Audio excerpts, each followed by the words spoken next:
આર્થિક મંદી બાદ સુરતમાં રાંધણ ગેસની અછતથી રત્ન કલાકારો પરેશાન।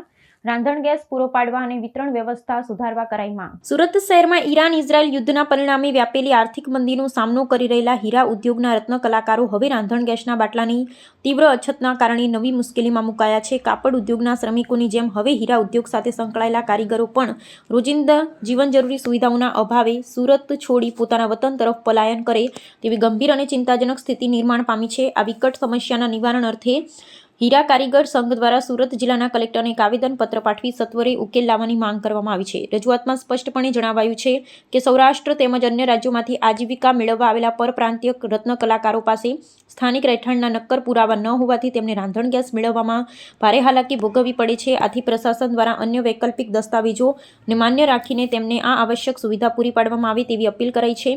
આ ઉપરાંત ગેસની નોંધણી ન થવી અને સમયસર વિતરણ ન થવા જેવી વ્યાપક ફરિયાદોનું તાત્કાલિક નિરાકરણ લાવવા પણ વહીવટીતંત્રને જણાવાયું છે। હીરા ઉદ્યોગના આગેવાનો અને શ્રમિકોમાં એવી ભીતિ સેવાઈ રહી છે કે જો આગામી દિવસોમાં પરિસ્થિતિમાં કોઈ સકારાત્મક સુધારો નહીં આવે તો મોટી સંખ્યામાં રત્ન કલાકારો સુરતમાંથી સામૂહિક હિજરત કરવા મજબૂર બનશે। અગાઉથી જ આંતરરાષ્ટ્રીય સ્તરની અસ્થિરતાને કારણે આર્થિક ભીસ અનુભવી રહેલા શ્રમિકો માટે આ સ્થાનિક વહીવટી સમસ્યા પડ્યા પર પાટું સમાન સાબિત થઈ રહી છે। તંત્ર દ્વારા સત્વરે યોગ્ય પગલાં લેવામાં નહીં આવે તો હીરા ઉદ્યોગને કારીગરોની મોટી અછતનો સામનો કરવો પડશે। મારું નામ છે Bhavesh Tak, diamond worker union vice president. હીરા ઉદ્યોગમાં છેલ્લા 3 વર્ષથી મંદીના માહોલના કારણે જે લોકો પોતાનું ઘર ગુજરાન ચલાવવા માટે હીરા ઉદ્યોગમાંથી પોતાનો ફૂડનો બિઝનેસ ચાલુ કર્યો હતો, ત્યારે ઇઝરાયલ અને ઈરાનના યુદ્ધના કારણે જે ગેસનો પુરવઠો ખોરવાનો છે, કોમર્શિયલ બાટલા અને ઘર વપરાશના બાટલા પણ મળવા બહુ મુશ્કેલ થઈ ગયા છે। ત્યારે સરકારે એના જે નિયમોની અંદર ફેરફારો કરી અને ગેસનો પુરવઠોની અછત પડી રહી છે।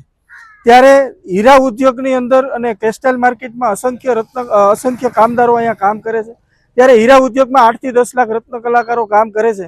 જેવી રીતે ટેક્સટાઇલની અંદર હિજરત થઈ એવી રીતે હીરા ઉદ્યોગમાં ન થાય એના માટે આજે કલેક્ટર સાહેબને અમે આવેદનપત્ર આપ્યું છે કે બુકિંગ સરળતા રીતે થઈ જાય અને બુકિંગ થયા પછી એને બાટલો વિધિન 8 દિવસની અંદર મળી જાય એ બાબતે અમે રજૂઆત કરી છે। અને હીરા ઉદ્યોગમાં ગેસની અછત ન થાય અને ટેક્સટાઇલની જેમ હીરા ઉદ્યોગમાં પણ પલાયન ન થાય એ બાબતે ધ્યાન રાખવું જોઈએ અને ગેસનો પુરવઠો રત્ન કલાકારોને સમયસર મળે આ બાબતે અમે આજે કલેક્ટરને રજૂઆત કરી છે।